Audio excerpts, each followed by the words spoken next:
Welcome back to Hints and Guesses, my podcast. It's good to be back. This is Kent Dobson. I've been gone for a couple of weeks, or at least away from the podcast mic, so thanks for your patience. It's been an interesting couple of weeks. I was out in Joshua Tree National Park with my guide training program at Animas Valley Institute, which I've mentioned before. You can check it out online.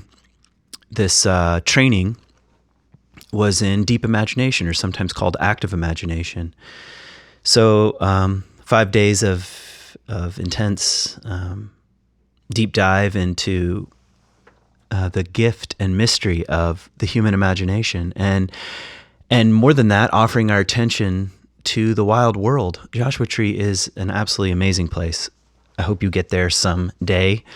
I was in the southern part of the park, and there's zero light pollution, and it's just this vast desert landscape, high desert landscape, probably maybe 3,000 feet, maybe 5,000 feet. I actually don't know.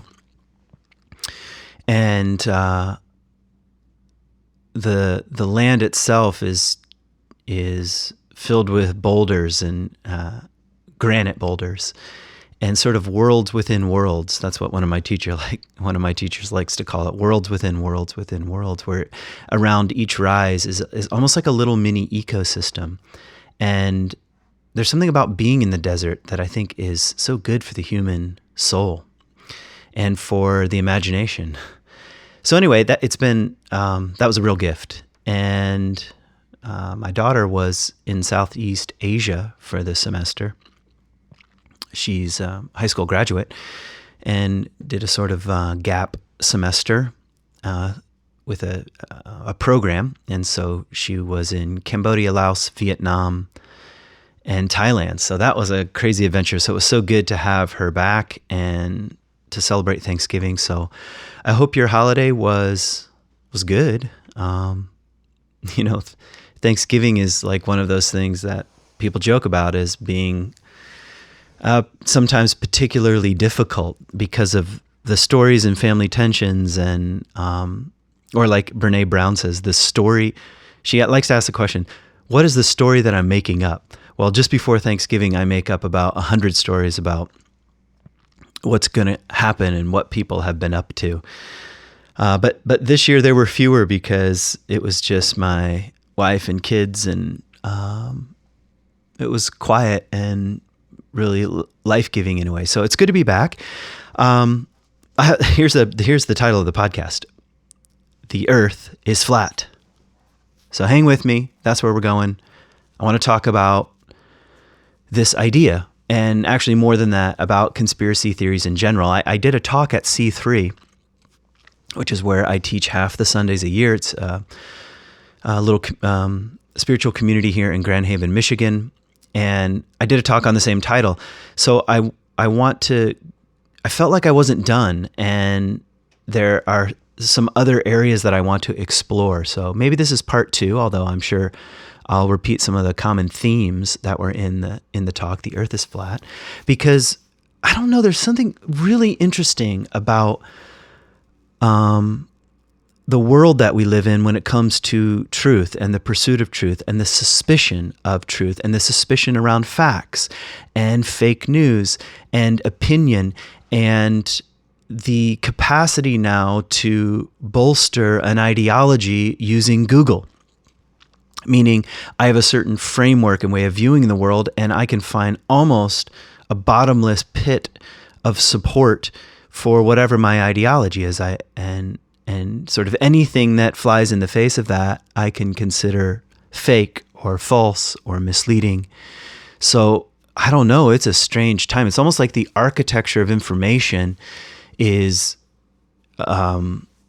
unraveling, or is porous, or is no longer trustworthy by massive amounts of people. So something's going on here. And I also feel like there's a tremendous rise in conspiracy theories on the right and the left. Although someone was arguing with me after the service on Sunday that those on the right are more prone to conspiracy theories. I don't know. I think it's an interesting question, because we know from brain science that kind of right and left orientation is really a matter of brain science. That's the latest information. Meaning, about half the population, their disposition is toward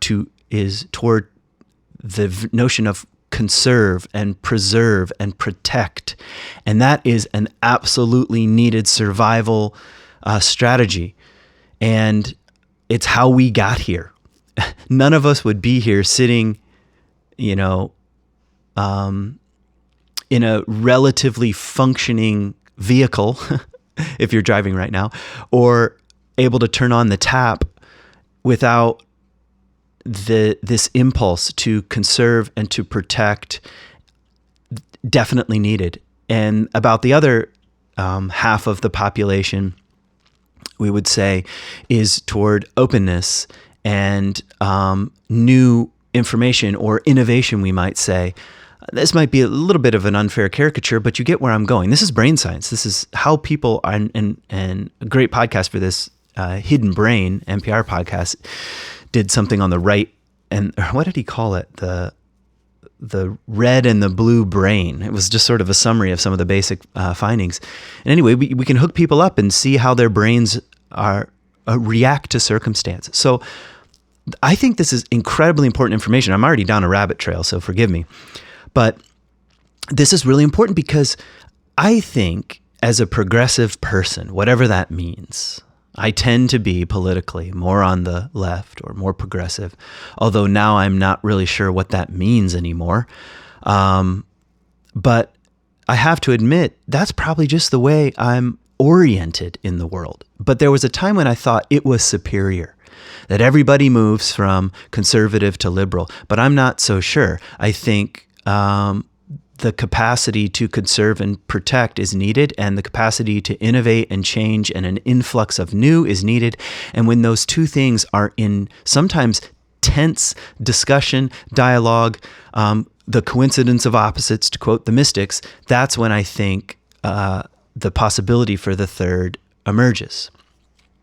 So anyway, why was I saying all that? I was saying all that because, I know. I think the right and the left have their own versions of conspiracy theories. And maybe we'll get into some of those as the podcast proceeds. And maybe at Thanksgiving, you heard a few. You heard a few conspiracy theories and like, what the hell is going on? And yeah, so that's the terrain that I'd like to roam around today. Hey, couple immediate things. If I get this podcast up in time, I'm going to be in Denver this weekend. I'm going to be teaching at my friend Michael Hidalgo's church. I think we're going to do a podcast together too. I'll be on his podcast, so you can check that out. It's called Denver Community Church. There are two campuses, one downtown Denver and the other in a place called Wash Park, or I think that's how you say it. I've taught there many times. He's a close friend. We were like blood brothers in junior high. We literally cut our hands and shook hands on it. And we've been friends ever since. So I'm going to be out there teaching at his church. I'm also going to do a day retreat. I was going to do an outdoor day retreat on Saturday, but thankfully Denver got absolutely slammed with snow, which is good for skiing. So I'm going to move that day retreat indoors. I want to do something that I call Wild Soul. I'll explore a little bit of the terrain of Bill Plotkin's book, Wild Mind, but also just talk about what is the soul and what are some nature-oriented ways of thinking about the psyche, and what does growth look like in the 21st century? Anyway, that's kind of the train of the retreat, and there are a couple spots still open for that, but you'd have to Google that or look on my Facebook page. I made a post about it, and there's a way you can sign up. So I think that's it for tiny ads. Oh, speaking of not having ads, thank you to my Patreon supporters. I continue to get a few here and there trickling in. I'm really grateful, honestly, that a few of you have said, hey, we like your podcast and we're willing to support it. So, yeah, thank you. And just a quick word to my Patreon supporters, please, through the Patreon site, and through the email exchange that we have going on, please send me your questions. I'm starting to make a list. I think I want to do a podcast just on questions, and I'm going to start with my Patreon supporters. So anything and everything is fair game. Not that I'm going to use it every question, but it will at least inspire me and I don't know, challenge me to. I love questions, so send them to me. So thanks to Patreon supporters. If you want to become one, patreon.com/Kent Dobson is a way to do it. All right, let's start with a quote from Buddha. And my expertise, I have to admit, is historical Jesus stuff. And I know how difficult it is to name, I'm using scholarly terms here, what is an authentic saying of Jesus and what is a couple of steps removed from the mouth of Jesus, run through a certain theological lens of the gospel writers. And that's Jesus seminar stuff. And so I'm about to share a quote with you from Buddha. And I did a little research on the quote because a friend of mine was suggesting I do some research on it. And it's of the same variety. Does this really go back to Buddha? And especially you'll hear at the end something that sounds almost a little too modern to be Buddha. So I have my suspicions up, but it doesn't matter because I think the basic orientation of this quotation, it sets the tone for what I want to talk about. So here's the quote from Buddha. Do not believe anything simply because you have heard it. Do not believe in anything simply because it is spoken and rumored by many. Oh man, talk about a needed correction right now. Do not believe in anything because it is found written in your religious books. I mean, it's amazing that I know some people don't think about Buddhism as a religion per se. I think it probably is, because what I mean by religion is the pursuit of ultimate meaning. So in that sense, definitely religion. But I think it's amazing that the Buddha, the center of Buddhism, says don't trust religious books. In other words, he's saying, I mean, in a way, if you're reading this, he's saying don't believe it. He goes on, do not believe in anything merely on the authority of your elders and teachers. Wow. I mean, talk about the emergence of maybe what Jung would call individuation, or the rise of individual autonomy, 2,300 years ago, something like that. I mean, Do not believe in traditions because they have been handed down for generations. But after observation and analysis, this is part of the quote where I think some liberties are taken. But after observation and analysis, when you find that anything agrees with reason and is conducive to the good and benefit of one and all. That's very interesting. To the good and benefit of one and all. That's a little bit of that bodhisattva vow, if you've heard of that notion, where one refuses enlightenment until everyone is enlightened. That's a way of saying it's not just about your personal journey. It's about the collective, and they're intertwined together. So what is good, what is conducive to the good and benefit of one and all, then accept it and live up to it, which is way different than saying just accept it.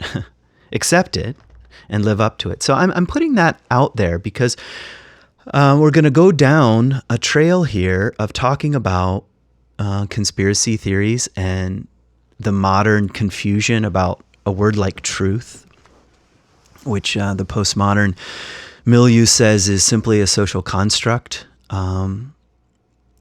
except when it violates their own social construct, and then that's problematic. So,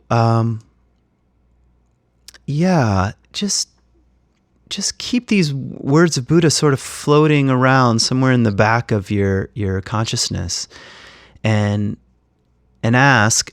I mean, maybe the question is, after hearing Buddha say something like this, what is my posture toward truth, toward the pursuit of truth, toward the collection and gathering of evidence and facts and using reason, and even toward my own intuition, my own suspicions, my own hunches and guesses and gut feelings, and what is my posture toward the pursuit of the true and the good and the beautiful, rather than how do you find it exactly. So I'm sort of giving away already where I think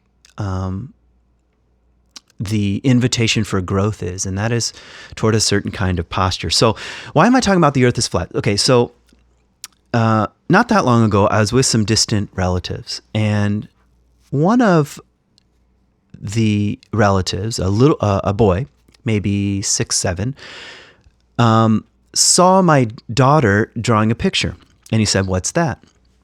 And she said, "It's the earth." And he said, "Well, no, it's not. The earth is flat," because my daughter had drawn a round earth.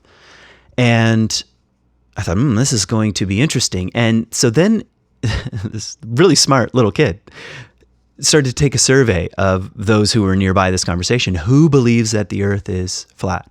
A sort of show of hands.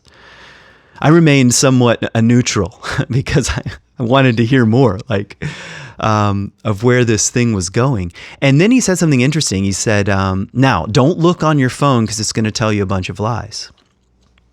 I thought, okay. Now, first of all, you have to ask, where is he getting this stuff? Parents and teachers, and what kind of worldview is feeding this? But it was interesting to me because he had a kind of, as we all do as children, and maybe even as adults, there's a kind of simple innocence in accepting what one has been told, and even being given tools to defend what one is told, even from a young age, because maybe that's just part of being growing up. And this is going to sound like the opposite of what you might assume, but a healthy childhood does consist of some borders and boundaries and some logic and a worldview, we might say. A completely porous worldview that says there's no truth out there. It's all a matter of just perspective. And I don't know how secure that is to the childhood psyche. So definitely he's grown up with a pretty secure psyche. The trouble is going to come, probably, as with all fundamentalist beliefs, when the overwhelming evidence begins to mount, and let's say this kid falls in love with a girl that believes the earth is round, then all of a sudden, not only does all hell break loose, but the possibilities of an entire worldview and rejection of that worldview begin to emerge, which happens with a lot of fundamentalists. It happened with me in a way. One small crack in the foundation, and the whole dam bursts. So anyway, how interesting. And I did just some research. I don't know if you really want to call looking on my phone research, because if you look on your phone, you'll discover lies, which I thought that was out of the mouth of babes. That is the truth, what this kid said. Just because you Google it, doesn't mean it's true. And we know this now. We know this from this craziness with Facebook and Russian ads and, blah, blah, blah. But also just in the nature of how algorithms work.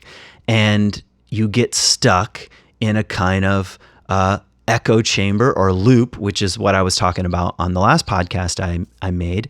And based on your interests, your tastes, and your beliefs, and that even if it's what we would call misinformation, even if that's what it is, or what we could just say false, it's going to come back around in your echo chamber supporting your worldview. This is the way algorithms tend to work. So here are a list of popular ones. 9/11 is an inside job. And one of the things that I kind of was learning a bit about conspiracy theories and how they're formed is that it's not a true conspiracy in the sense of there's a group of 5 people behind closed doors that dream this up and then spread the information because they have some sort of agenda. That's kind of how a political conspiracy works. But the way modern conspiracy theories tend to work is a little bit different. So I like to imagine it's like a constellation where there are certain stars that are appearing, meaning facts or ambiguity around details. And as more of those are formed, something like a constellation appears and it has a certain shape. And suddenly you're able to say, aha, I see the truth here, or I'm convinced that the status quo and the man is feeding me false information. And I can see how these points of data create a certain pattern. So it's like a constellation, and then you begin to sort of, I suppose, believe in the constellation. So here are a few more. Princess Diana, these are some of the most popular ones. The belief in subliminal advertising, which kind of makes me laugh because advertising is meant to dupe you. It's not like, it's not even subliminal. It's like blatant. It is doing what people say subliminal ads are doing, but it's doing it consciously. Sort of in my view, but that there's some nefarious underground subliminal messaging happen, and on the surface it's a car commercial, but underneath it's something much more devious. The moon landing, one of my favorites, and let me just ask you a question. Let's just take the moon landing. So the moon landing conspiracy is that it was filmed somewhere in Nevada or something, and we couldn't possibly achieve such a momentous feat in such a short amount of time. And it was really about a competition with the Russians, which of course it was about a competition with the Russians. And the thing about it is, if you just take it on the level of plausibility, and a friend of mine was pointing this out as we were talking about the moon landing, he's like, hey, which is more plausible? That a really good director from Hollywood and a black and white camera went to the desert and filmed something that looked like landing on the moon with dust and a flag and so forth and so on. Which is more plausible? Or I should say, which is easier? That, or to get in a metal tube and be rocketed up to outer space through the atmosphere, and then to come to detach from this metal tube in a little space pod and float down to the to the moon's atmosphere and get out and walk around and take measurements. I mean, which is easier? Well, that's a given. The Hollywood version is easier. And you also have political will behind the conspiracy theory, meaning let's appear to be more advanced than our enemies. Not that I believe that, but I just think how interesting. That's partly what is attractive about a conspiracy theory. And of course, other ones are like Paul McCartney died in 1966, all the stuff around JFK and his assassination, the Roswell crash hidden in Area 51. Some of the more scary ones are like the Holocaust. It didn't actually happen. And actually, there are several different versions of that. Satanic cults. This was huge in the 80s. I don't know. I mean, I grew up in, again, Baptist fundamentalism, and we were really terrified of satanic cults. I remember even late at night at camp, Baptist camp, sitting around being told like really horrifying stories about satanic cults and how they abducted people and did seances on them, and then demons would enter them. I mean, it was just like some scary ass shit that definitely worked at camp when the lights are off at 11 o'clock. But just this belief that there are really devious groups out there bent on causing you harm, and they're just around the corner, and they're likely to put razor blades in your Snickers bar at Halloween, so be careful. So Big Pharma is another huge conspiracy rabbit hole you can go down. And let's just say something about Big Pharma. Is there evidence, and overwhelming evidence, that certain medicines have consequences that Big Pharma hid? That is the absolute truth. Like, what's that movie? Aaron Brockovich. I don't know if that's Big Pharma exactly, but the idea that the industrial growth machine produces products that appear to be healthy, but they have a dark side, that is a common theme. Although we could also say one of the reasons why you're listening to this freaking podcast is because of Big Pharma. Things like antibiotics, which I know are controversial, and we've saturated our culture with antibiotics, but just dying of a common ailments was very common up until the last 50 years, up until the last 100 years. Most of the fact that I'm now over 40 years old is I've now beaten the odds in terms of life expectancy of human beings from almost all of human history, thanks in part to Big Pharma. So again, always it's evidence, and then how the constellation is formed. And once your psyche latches onto an enemy, then almost no information that counters that is even considered. And maybe I'm already giving away what's happening in the psyche when we're attracted to conspiracy theories. Obama's birth certificate or chemtrails. When I was out in Joshua Tree, it was virtually a humanless landscape except for airplanes flying over, leaving LAX or whatever. And I just thought of, as I was laying out there, just this idea that the government has put into jet engines some sort of substance, some sort of chemical to control the population. That's what the chemtrail thing is about. And it maybe has more nuances than that. But I don't know. A lot of airplanes flying in the sky, Maybe there is a deep state, to mention another one, conspiracy, or a deep state out there that is devising ways to control human population. It's attractive. So anyway, so what do I think is happening? I think maybe is the initial question. So I think, if I can say it plainly, conspiracy theories help us avoid the abyss. That's what I think is happening. When I say abyss, I mean death, impermanence, ambiguity, and doubt. The underworld, really. The terrain that I wander in most in terms of this podcast and my own sort of spiritual orientation at present. The underworld, the unknown, the abyss just on the edge. In fact, there's a Teilhard quote I want to find. Hold on just a second. Okay, I found it. This is Teilhard de Chardin from The Divine Milieu. I took the lamp, and leaving the zone of everyday occupations and relationships where everything seemed clear, I went down into my inmost self. So I might add a little interpretation. I left the world of ego attachments and personas and Enneagram numbers and Myers-Briggs and whatever. And I started going down.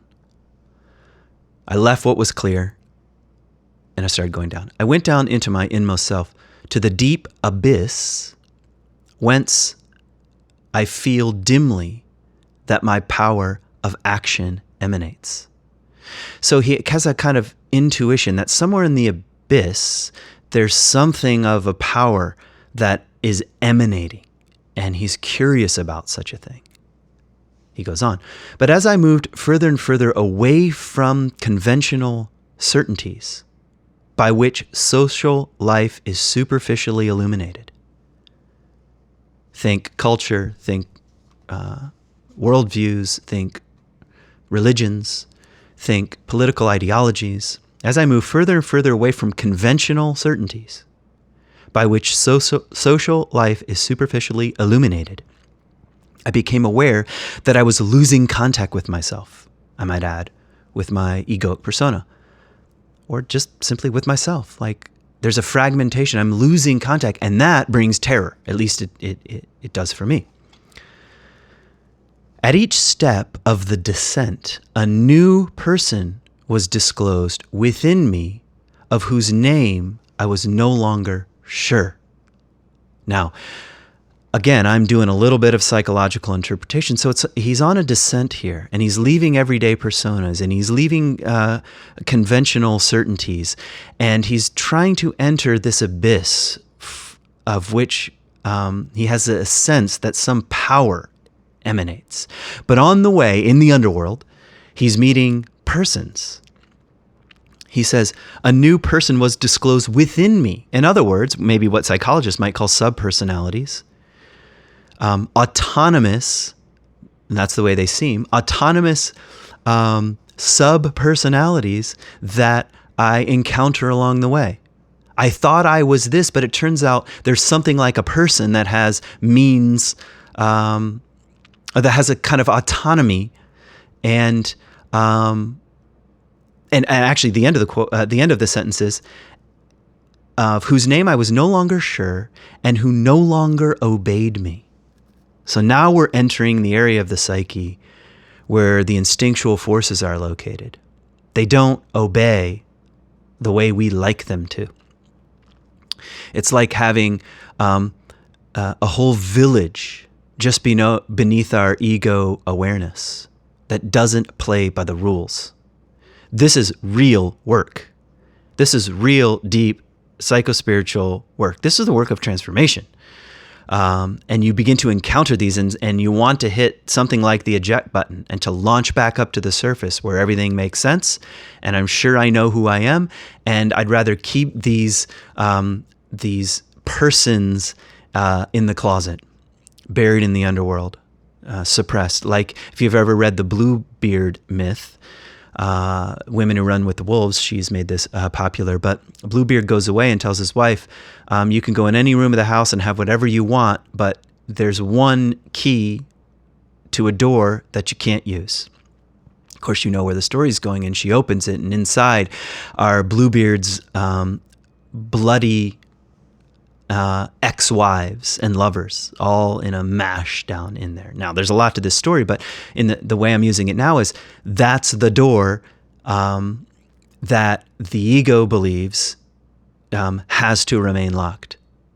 And once you open it, it is frightening, and there's full of death and confusion, and there's blood in there, and there's a whole world, there's a whole landscape, but you know that the main character is not going to grow up until she opens that door. So that's a little, I think, of what Teilhard is talking about. So he goes on.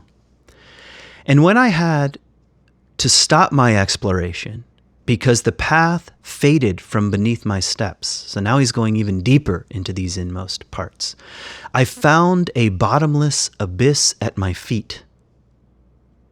And out of it came, arising, I know not from where, the current which I dare to call my life.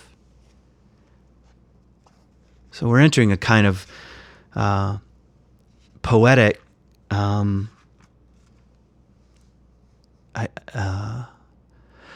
guess a kind of poetic way of describing what I would call a mystical experience here.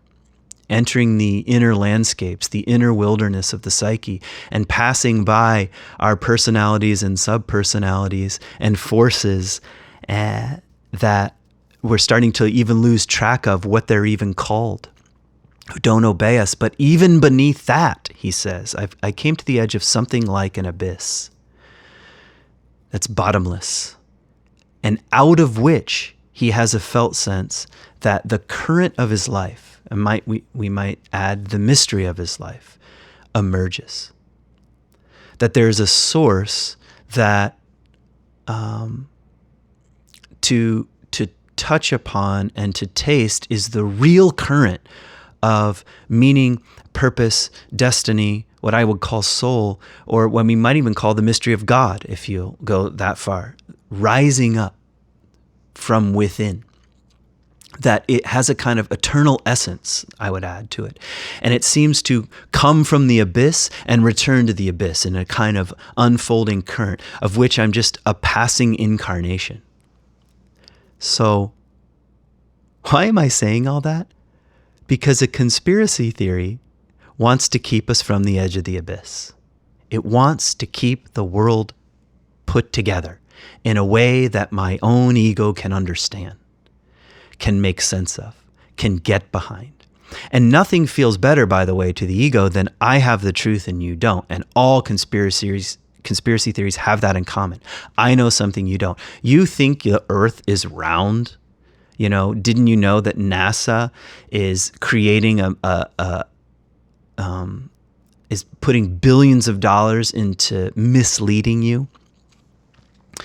And really, I know the truth because the truth is in the Bible, and in the Bible it says there are four corners to the earth, and that's part of the argument of the flat Earth. And so, therefore, it must be something like a cracker, like a flat disc, or maybe it even is square, and it actually has corners. By the way, once I heard that, I did look it up in Hebrew. Not that I'm trying to be all clever. This is a line in Isaiah, but the word is konfot, which is a common Hebrew word. And as you probably know, the Hebrew language is what's considered to be a poor language.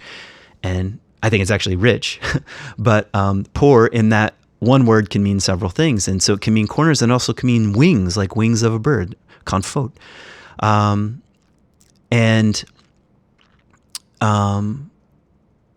I don't think anybody's literalizing that actually the earth is just wings, four wings, and we're flying through space. Although I could make an entire theory and start piecing together a constellation of facts and doubts, and pretty soon then we have not the earth is flat, but the earth is a winged being flying through space, I guess, flying around the sun. I don't know. That's the problem when we literalize poetry, but nevertheless, it's trying to keep back the abyss. So here's another way of saying it. We construct fantasies, and sometimes elaborate fantasies, even if they seem unlikely, in the face of the unknown. We'd rather believe in an elaborate fantasy than face the unknown, than face the humiliation of our own uncertainties, or the humiliation of the smallness of our own way of viewing the world. Even if it's a really difficult truth, and like take climate change, where it's something like 99% of scientists agree that climate change is real, and the degrees to which or I should say, it is definitely up for debate, and this is the nature of science, just how bad it's going to be. Anything from bad to apocalyptic, but probably not good. But there's that seed of doubt in there. There's that one scientist, that questions something using the scientific method. And we would rather believe something like the climate is just fine and hold on to the fantasy because it keeps the worldview intact, because it's just utterly terrifying to say something like, I am not in control, and my way of viewing the world might not be right.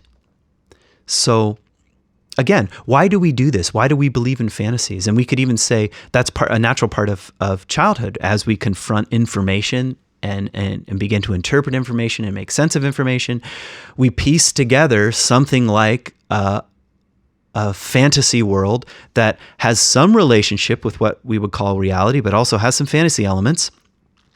We do this because it's a survival strategy, because the unknown is terrifying. And until we have the psychological strength to face more squarely, to square up against the unknown, we need these survival strategies. The problem is they help us survive. And so they're still attractive to adult human beings. And that's why you can be baffled at Thanksgiving dinner that your uncle actually believes this stuff. Like I actually have an uncle who believes that the earth is 6,000 years old. And I just, part of me just wonders what? And you think, hey, here, here's a pamphlet, brah.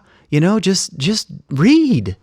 I can take you to sites in Israel that are older than you think the earth is. I can take you to a city wall that is older than you think the earth is, meaning in the city of Jericho. So, but that doesn't matter. All that information can be slotted over toward lies and conspiracy, because here I'm saying it's a survival strategy, because it's unsafe to the childhood psyche to face, maybe I'm not in control, and maybe my ideas are not the right ideas, or maybe I don't know what I'm talking about, in other words. So I think, just to give grace to your crazy uncle It's a childhood survival strategy. And now you must ask the question, what survival strategies are still helping me construct fantasies? Because I'm afraid of the unknown. Because one of the things that I think is true here is that we all have some version of the earth is flat. Back to Brene Brown's question, what story am I making up? What constellation am I piecing together because I'm afraid of the abyss? I'm afraid of impermanence. I'm afraid of death. I'm afraid of my own limits. I'm sure I have some version of the earth is flat, even if it's relational in nature, something like the elaborate story you're making up about your boss or about your spouse, or about your upbringing or about your dad or about, I don't know. I started listening. I saw a show on Netflix, and it's in a series, but I was watching one on the mind, on the brain, and on memory. And here's just one little statistic. They were saying that in the long-term memory, not the short-term memory, but the long-term memory, we remember something like 50%. We get something like 50% of the details right. I'm like, what? 50% of the details? And you start going through the major stories of your life, especially your childhood stories, and you tell yourself 50% of what I'm remembering is factual. You know, if I checked in with my brother or my sister or even my parent, I might learn a whole lot more about the landscape of the event than what I'm housing in my memory, which easily leads to the story that I'm making up. Now, that doesn't mean memory is unreliable. It just means it's partially unreliable. And even that fact is humiliating. Or I should just say humbling in the most general sense. It is humbling. I start going through these events where my mom did me wrong, or my dad did me wrong, or even my best friend betrayed me. And all of that, I'm sure there's some truth. And then there's the percentage that is not historical. Now, why does the human mind forget? Well, I don't know. We might have to consult the Greek underworld. In the river of Hades, in the underworld, there is the river of forgetfulness. And Plato says everybody must pass through the river of forgetfulness into the underworld, into Hades, into the realm of the dead, because it's just too much. I mean, that's my way of interpreting that. It's too much. If we remembered everything, we would be absolutely buried. And I think back to a quick conversation about the survival strategies, they get formed because of two dominant experiences: overwhelmment and abandonment. That's what psychologists like to call them: overwhelmment and abandonment. And out of those two experiences, or a combination of both of those experiences, we develop our survival strategies.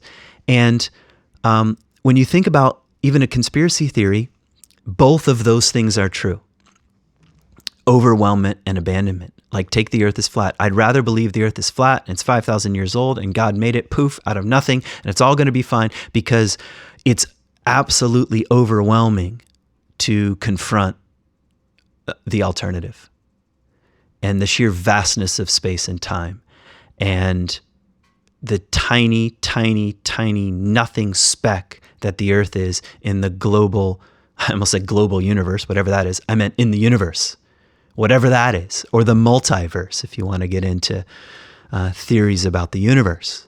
I mean, it's just absolutely mind-boggling. Or abandonment. The same information can lead to, I've been abandoned and nobody told me the truth. And that terrifying childlike sense, like one time I got lost in the mall, just like utter terror of abandonment. And out of that springs our survival strategies. So yeah, you have some conspiracy theories. Yes, you have some version of the earth is flat. But the question is, as you mature, if you want to mature, if you want to transform, what would it look like to begin asking questions like, what story am I making up? or begin to have a certain posture toward my own beliefs and ideas and certitudes? What would it look like to open up, to tiptoe ever closer to the abyss out of which the current of my life flows? What would it look like to light a lamp, as Teilhard says, and begin to descend? I'm telling you, that's real courage. That's real courage to begin to examine your own worldview. Not because it's just a simple matter of swapping it out for a new worldview. Like, oh, I don't like this one. I was lied to, and I'm going to get a better one. But because the real path of transformation begins to unfold as you light a lamp and descend, something like that. And one other thing that I think is worth saying, and I've tried to say this in previous podcasts or at least in my teachings at C3, because I don't think it's to be underestimated. I remember joking with somebody that I knew more about the cultural background of the New Testament than Paul. Because on one level, I do. I have access to anthropological data and archaeological data and the socio-political landscape that Paul was moving around in, which he was just embedded in. 2,000 years of history, I have the advantage of hindsight and contemporary historical critical scholarship and a master's degree and whatever. It sounds silly. I mean, I kind of said it as a joke, but my point is we have access to more information than has ever existed in human history. And I know information is not enough. It's not the same as wisdom. Facts are not the same as wisdom.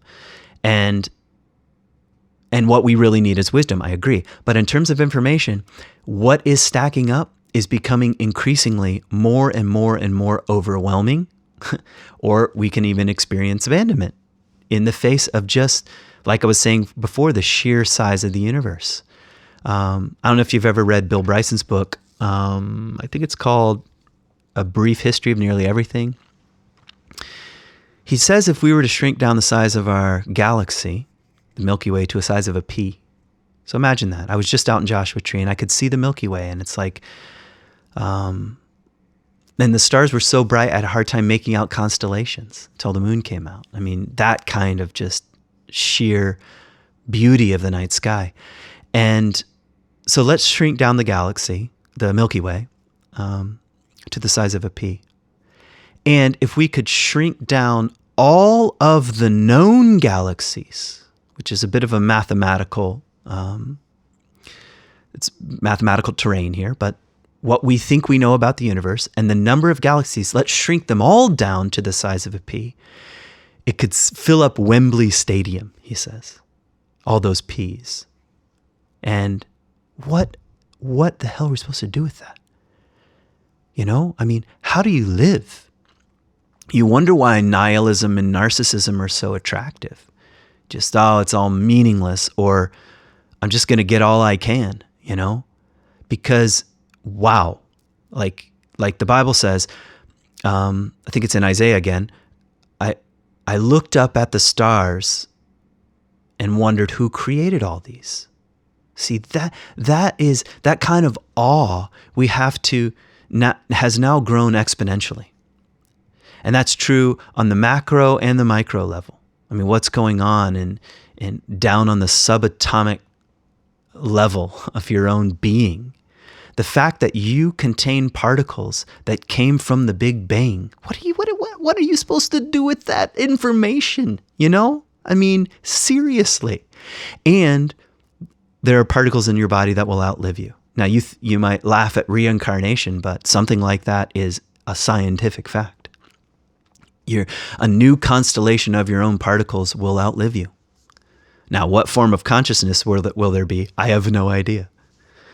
So these kinds of things, they're just stacking up. And history and evolution and human evolution And now what we're coming into greater contact with when it comes to the environment and how interwoven it is. I mean, just read one article about fungi and about how trees communicate underground in a network that is something like the human brain. And we're just like, what?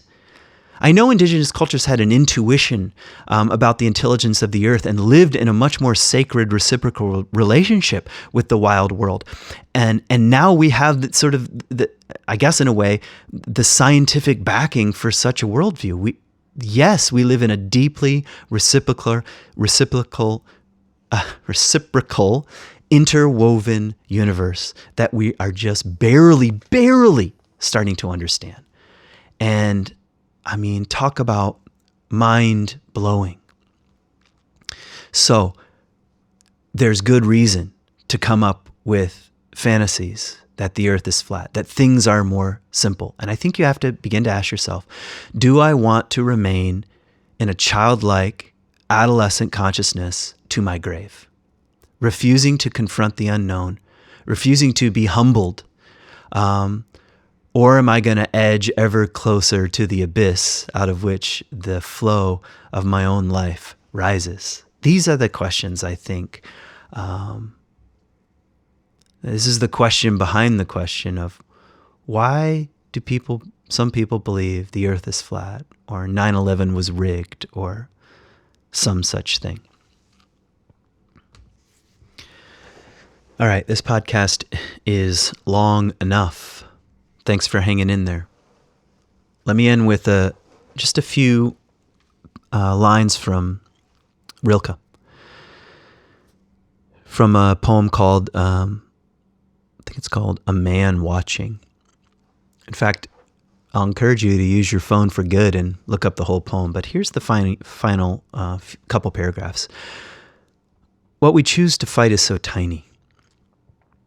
God, isn't that true? What we choose to fight is so tiny. What fights with us is so great. If only we would let ourselves be dominated, as things do by some immense storm, we would become strong too and not need names. If we would only let ourselves be dominated, as things do by some immense storm, we would become strong too and not need names. Think about Teilhard saying, entering deeper down into the abyss where names were no longer relevant. He says, when we win, it's with small things. Now think about our cultural political obsession with winning on the right and the left, especially Trump, just like so-and-so is a winner. Yeah, when we win, it's with small things. And the triumph itself makes us small. So-and-so is a winner. So-and-so is always winning. It makes us small. What is extraordinary and eternal does not want to be bent by us.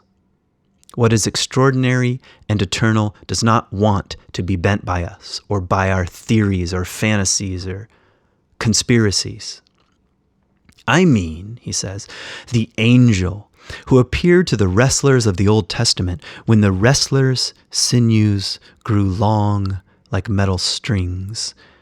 He felt them under his fingers like chords of deep music, as if a wrestling match is like playing a harp. Whoever was beaten by this angel, who often simply declined the fight, went away proud and strengthened and great from that harsh hand. Whoever was beaten by this angel went away proud and strengthened and great from that harsh hand that kneaded him like bread, like kneaded him as if to change his shape. Winning does not tempt that man, or winning does not tempt that woman. This is how he grows, by being defeated decisively by constantly greater beings.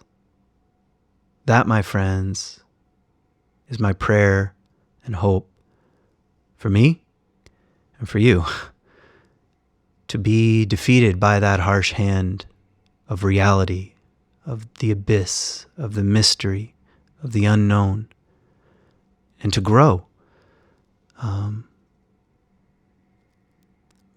be kneaded by the harsh hand into a new shape, perhaps something of the shape you were always meant to take. And what would it look like to walk bravely into the wrestling match where you know only defeat will bring about the kind of transformation that we really desire? Thanks for listening.